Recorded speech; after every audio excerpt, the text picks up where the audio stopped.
উদ্বোধনের 15 দিন পরও সচল হয়নি গাইবান্ধার মাওলানা ভাসানী সেতুর বিদ্যুৎ সংযোগ। উদ্ধার হয়নি চুরি হয়ে যাওয়া তার ও রিফ্লেক্টর লাইট। জড়িতদের বিরুদ্ধে প্রশাসন এখন পর্যন্ত কার্যকরী কোনো পদক্ষেপ না নেয় ক্ষুব্ধ স্থানীয়রা। এদিকে অন্ধকারাচ্ছন্ন থাকায় সেতুতে ঘটছে চুরি, ছিনতাইয়ের মতো ঘটনা, হচ্ছে সড়ক দুর্ঘটনাও। এদিকে সেতুর নিরাপত্তার কাজ শুরু করেছে পুলিশের একটি টিম।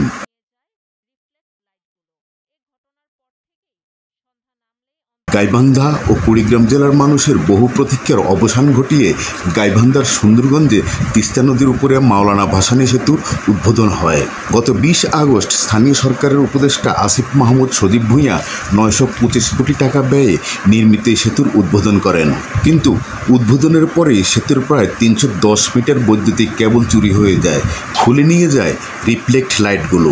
এই ঘটনার পর থেকে সন্ধ্যা নামলেই অন্ধকারে আচ্ছন্ন থাকে সেতুটি। এর ফায়দা নিচ্ছে চোর, ছিনতাইকারীরা।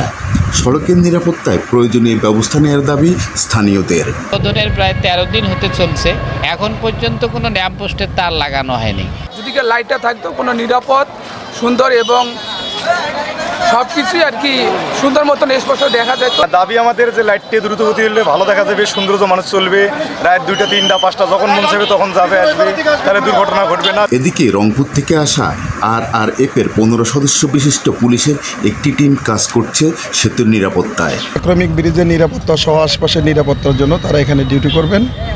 তারই অংশ হিসেবে আজকে প্রথম শুরু হয়েছে। আজকে প্রথম থেকে ওনারা কার্যক্রম শুরু করেছে। সেতুটিকে সবসময় চলাচল উপযোগী রাখতে স্থানীয়দের সহায়তা প্রত্যাশা করেন LGEDর কর্মকর্তা। অবকাঠামো নিরাপত্তা সহ যাত্রী এবং জনসাধারণের নিরাপত্তার জন্য পুলিশ সদস্যের ভূমিকা অনস্বীকার্য। আশা করি আমাদের গাইবান্ধা জেলা পুলিশ এবং ওইখানকার যারা অস্থায়ী পুলিশ কর্মী আছে তারা সার্বিকভাবে বিষয়টি অবহিত আছেন এবং তারা প্রয়োজনীয় পদক্ষেপ নেবেন। Farid Rahman, CFC news, Gaibandha.